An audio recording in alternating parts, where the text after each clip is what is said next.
Ya, bismillahirrahmanirrahim. Assalamualaikum warahmatullahi wabarakatuh. Waalaikumsalam. Alhamdulillah wassalatu wassalamu ala Rasulillah. Uh, Pertama-tama terima kasih atas kesempatan yang diberikan. Yang ingin saya tanyakan Ustaz mungkin tidak berkaitan langsung dengan pembahasan kita, tapi ini tentang ilmu tasawuf, Ustaz. Tasawuf. Iya, ilmu tasawuf. Sebenarnya ini mungkin saya tidak mengerti atau mungkin ada penjelasan lain, karena saya sebenarnya baru juga belajar, Ustaz. Banyak hal yang saya tidak ketahui, dan memang ini ilmu tasawuf ini kan sebagian ulama itu mengatakan bid'ah, Ustaz.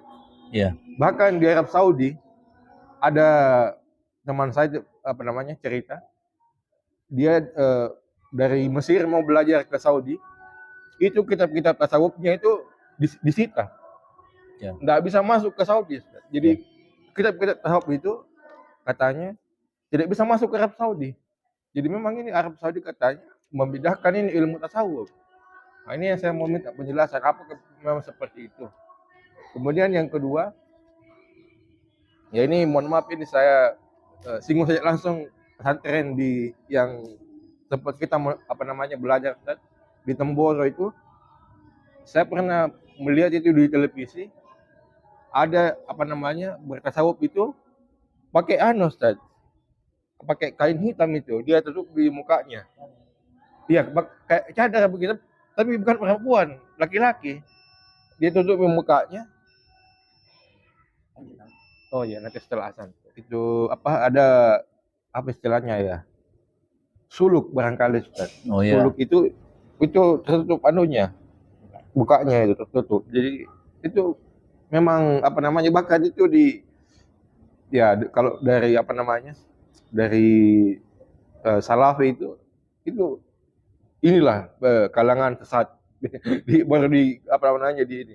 Itu kan mungkin kita tidak tahu apa alasannya kan seperti apa. Jadi saya tidak tahu kenapa seperti itu kan, ada seperti itu, karena kalau dari Salafi kan apa yang tidak dicontohkan Nabi katanya semua bid'ah. Kemudian yang ketiga tentang tasawuf ini, ada juga saya ikuti pengajian tasawuf itu yang dicerita ulama-ulama sufi. Setiap pertemuan kisah ulama-ulama sufi, ada ulama-ulama sufi. Jadi ada teman itu dia tinggalkan. Dia bilang, kenapa kamu tinggalkan? Bilang, ini mana dicerita Al-Quran hadis ini. Kalau kita kan tadi hadis masih mending kan. Ini ulama sufi, ini dari ini dicerita adabnya, dicerita ininya. Loh, mana sahabat dicerita, mana hadis dicerita, mana Al-Quran dicerita. Jadi itu dia tinggalkan, katanya ini tidak benar ini. Nah, itu bagaimana saat begitu? Ya, demikian. Assalamualaikum warahmatullahi wabarakatuh. Istilahnya ada dua ya, ada akhlaki, ada falsafi. Kalau akhlaki itu biasanya akhlak kepada Allah, akhlak kepada sama manusia dan lain sebagainya. Itu lebih kepada ibadah hati. Contoh, kalau kita sholat sesuai dengan tertib yang benar, itu sudah sah di mata fikih. Jadi kalau kita mengkaji tasawuf, kalau tidak khusyuk, itu sholat belum sah. Tapi dalam artian apa? Dalam artian amalnya mungkin kurang atau tidak sampai. Bukan berarti sholatnya tidak sah. Sholatnya sah, hanya saja diterima atau tidak, itu tergantung kepada khusyuk dan tergantung kepada Allah. Itu contoh tasawuf seperti itu. Tasawuf akhlaki istilahnya. Nanti banyak adabnya, zuhud kepada dunia bagaimana, adabnya kepada pejabat bagaimana, adabnya kepada santri bagaimana, adabnya kepada ulama, adabnya kepada bergaul sama Islam. Itu biasanya dibahas di tasawuf akhlaki. Ada pun tasawuf filsafi, itu terlalu berfilsafat. Mungkin di sini banyak orang yang sesat. Saya sendiri belum terlalu mempelajari itu tasawuf filsafi itu yang bagaimana. Tapi memang berfilsafat ya. Kemudian pelajaran tasawuf memang kalau tidak didasari dengan syariat yang benar, belajar fikih yang betul dulu, itu memang nanti gampang vonis kiri, gampang vonis kanan. Makanya ada istilahnya sufi jahil. Sufi yang bodoh. Tapi kalau kita pukul rata semua sesat juga tidak bisa. Maka yang paling standar itu kalau di Indonesia itu Imam Al-Ghazali, Ihya Ulumuddin. Meskipun nanti banyak kritisi di dalamnya, ada hadis inilah, hadis itu, tapi itu semua ada pembelaannya dari para ulama ada. Kemudian itu di Temboro mengenai sulu, saya belum pernah menemukan sulu itu laki-laki ditutup. Bapak saya pernah ikut di sana 40 hari, tidak ada itu. Tidak ada. Itu tidak tahu, mungkin video yang lain, kemudian dibilang Temboro. Kalau perempuan saya tidak tahu. Karena ya memang kita tidak tahu dunia perempuan, kita pisah. Tapi kalau laki-laki yang tutup, kita tidak ada. Coba tanyakan bapak saya, dan saya sendiri saksinya itu tidak ada. Mungkin di framing Allah alam. Sulu biasa, cuman belajar zikir, masuk, ada dalil yang bisa terangkan satu-satu kalau mau. Apa aja itu. Tapi kalau yang begini itu setahu saya tidak ada. Nah kemudian memang sudah banyak yang mengkritisi majelis-majelis yang hanya bercerita tentang karomah. Itu tapi isi syariatnya apanya, tertibnya sholat apa itu tidak ada. Itu sudah banyak yang mengkritisi. Termasuk dari ulama-ulama tasawuf sendiri juga banyak yang mengkritisi itu. Sudah memang itu sudah bagian yang mengkritisi, bagian mereka-mereka lah. Jelas kalau kita memang mau hindari ya silahkan, karena memang terlalu bercerita karomah itu memang apanya yang mau ditiru karomah itu. Yang kita mau tiru itu amalnya wali itu kan gitu. Karomahnya itu bonus dari Allah. Itu bukan untuk ditiru karomah ya. Wallahu a'lam.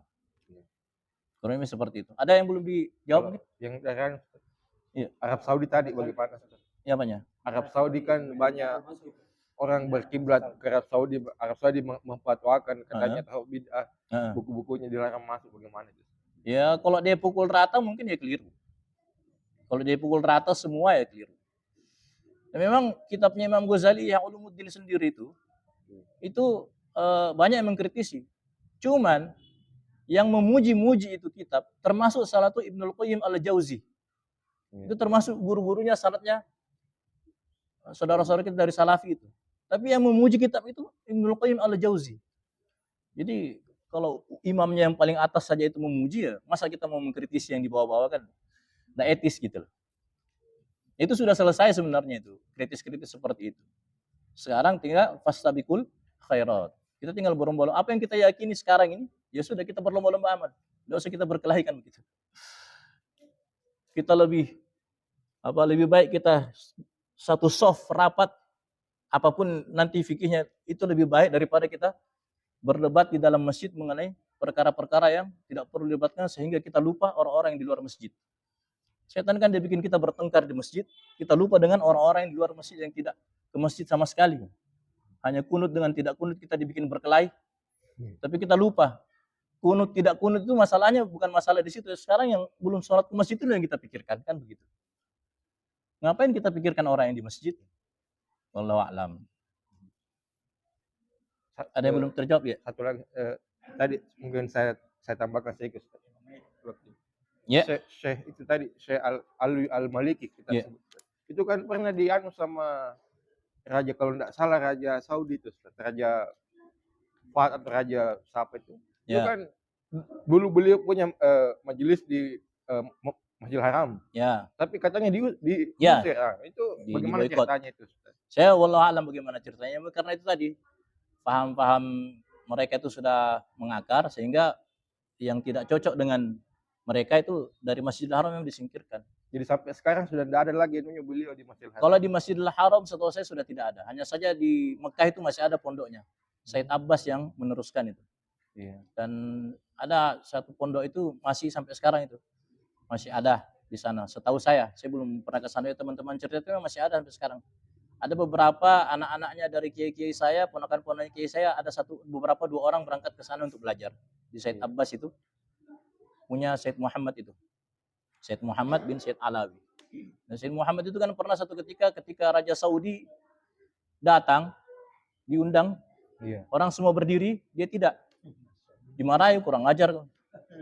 Bilang masalahnya apa? Karena kau larang kami berdiri ketika maulid, ketika Nabi Muhammad. Masa itu, raja kan begitu? Kan apa itu cerita itu kan masyhur itu cerita. Wallahu a'lam. Ya. Cukup ya? Ya, sekali lagi kita majelis ini kita ambil istifadahnya. Kita kesampingkan perdebatan-perdebatan dulu. Kalau mau tanya dalil ya apa yang bisa sampaikan. Kalau tidak ya PR bagi saya untuk tambah banyak mutolaah. Insya Allah nanti PR saya ini untuk menjelaskan tasawuf lebih dalam tahap depan ya, sebelum kita masuk ke pembahasannya. Saya rasa cukup. Semoga bermanfaat. Semoga Allah istiqomahkan. Subhanallah bihamdihi. Subhanaka wa bihamdika. Asyhadu an la ilaha illa anta astaghfiruka wa atubu ilaik. Assalamualaikum warahmatullahi wabarakatuh. Waalaikumsalam.